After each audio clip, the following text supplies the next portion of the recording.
बिस्मिल्लाहिर्रहमानिर्रहीम। Class exercise 5A question number 13 और part number A है consider the sequence. Sequence given है ए part में -3, -10, -17, -24 और -31। आपसे कहा गया फर्स्ट पार्ट में कि write down next two terms. तो नेक्स्ट टू टर्म्स इसकी क्या हो जाएंगी? तो 7 का डिफरेंस आ रहा है ना, 7 वैल्यू ऐड होती जा रही है, -7 ऐड होती जा रही है वैल्यू। तो -38 और -45। अच्छा, फिर अब आपको मैंने बताया हुआ है कि अगर सेम वैल्यू ऐड और लेस हो रही हो, सेम वैल्यू ऐड और लेस हो रही हो, तो ऐसे सीक्वेंस को हम कहते हैं arithmetic sequence. Arithmetic sequence students, arithmetic sequence में फार्मूला मेरे पास लगता है an equal to a1 plus n minus 1 into D.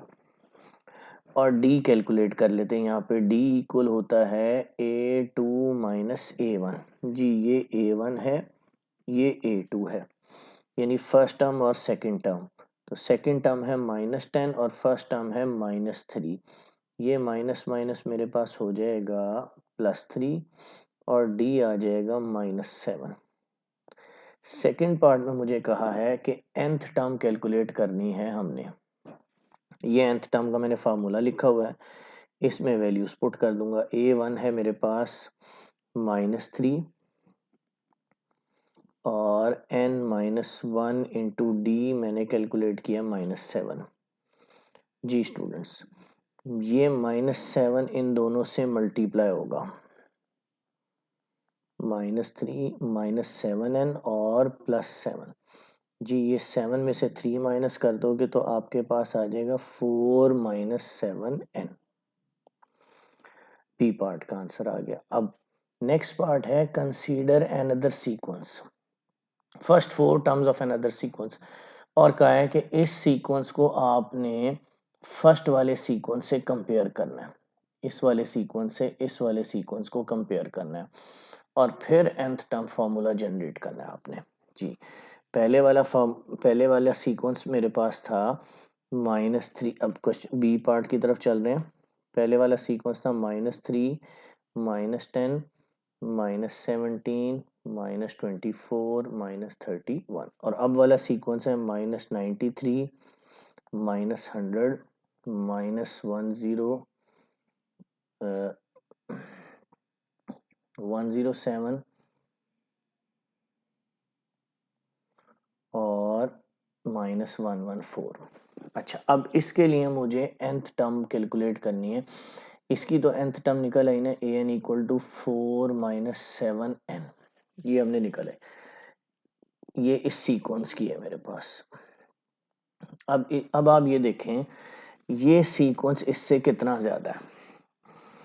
इसमें और इसमें 90 का डिफरेंस है। ये देखें, -93 -3, दोनों टर्म्स को का डिफरेंस ले लो इन दोनों का। तो ये आता है -93 +3 आ जाएगा -90।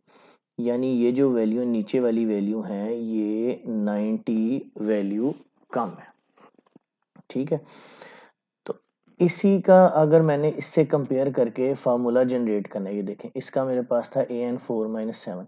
अब आप सारी वैल्यूज नोटिस करो, ये 90 का डिफरेंस आ रहा है, -90 का, इसमें भी इसमें भी। तो इसकी जो nth टर्म है उसमें भी तो 90 का डिफरेंस होगा ना।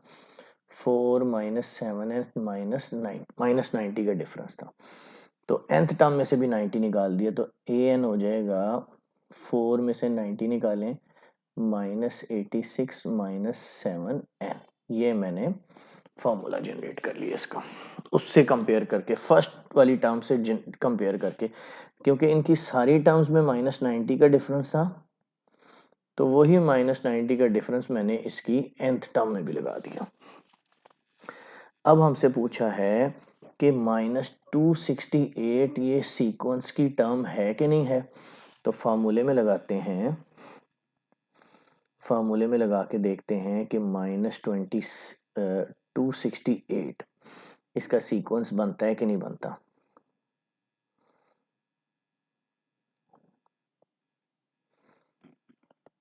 एक सेकंड, जी, मेरे पास फार्मूला जो इसका जनरेट हुआ है -86 -7n, और मुझसे पार्ट नंबर सेकंड में पूछा गया है कि -268 इसकी टर्म है या नहीं।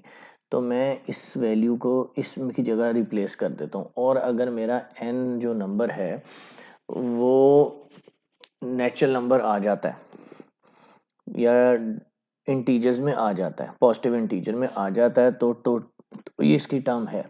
ये देखें -268 -86 -7n, n कैलकुलेट कर लेते हैं। इसमें मुझे n कैलकुलेट करना है। अगर n मेरे पास डेसिमल में नहीं आता, पॉजिटिव इंटीजर आ जाता है। पॉजिटिव इंटीजर कैसे होते हैं? 1 2 3 4 5 कंटिन्यू, इस तरह की वैल्यूज में आ जाता है पॉजिटिव वैल्यूज के साथ।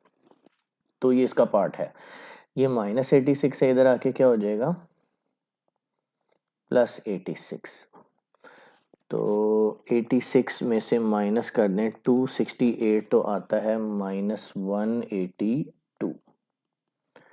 माइनस माइनस से कैंसिल, 7 मल्टीप्लाई हो रहा है, इधर आके डिवाइड हो जाएगा। तो मेरे पास आता है 26 पॉजिटिव इंटीजर आ जाता है। तो ये इसकी टर्म है।